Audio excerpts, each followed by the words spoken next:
माह शबान, गफलत से निकलने का महीना। माह शबान एक बहुत ही ख़ास महीना है। ये रजब और रमज़ान के दरमियान आता है और अक्सर लोग इसकी अहमियत को भूल जाते हैं। हज़रत उसामा बिन ज़ैद रज़ी अल्लाह अन्हा फरमाते हैं कि मैंने नबी करीम सल्लल्लाहु अलैहि वसल्लम से पूछा, या रसूल अल्लाह, आप शबान में इतने ज़्यादा रोज़े क्यों रखते हैं?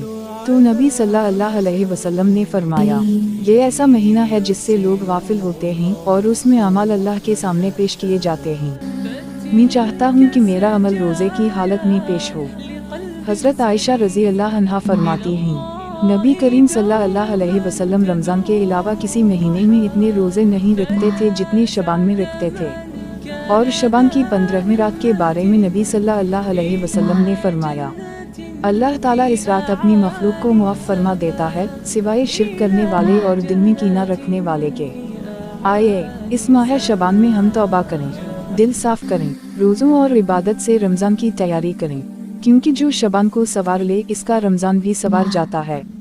हज़रत आयशा फरमाती हैं, नबी करीम सल्लल्लाहु अलैहि वसल्लम शबान के पूरे महीने में रोज़े रखते थे सिवाय चंद दिनों के।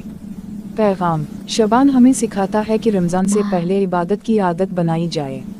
नबी करीम सल्लल्लाहु अलैहि वसल्लम का इरशाद है, रजब अल्लाह का महीना है, शबान मेरा महीना है और रमज़ान मेरी उम्मत का महीना है।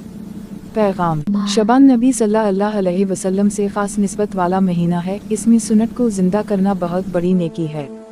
हम साल के बहुत से महीने गुजरने देते हैं, लेकिन शबान खामोशी से हमें पुकार रहा होता है। ये वो महीना है जिसमें हमारे अमाल अल्लाह के सामने पेश होते हैं और हम अक्सर गफलत में होते हैं।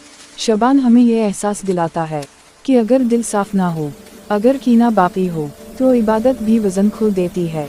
ये महीना कहता है, रमज़ान से पहले अपने दिल को मुआफ़ करना सिखाओ, अपने हसूम से तौबा करो और अपनी खामोश दुआओं में अल्लाह को याद करो, क्योंकि जो दिल शबान में झुक जाता है वही दिल रमज़ान में अल्लाह के करीब हो जाता है। आज नहीं तो कब, अगर अब नहीं बदले तो फिर कब।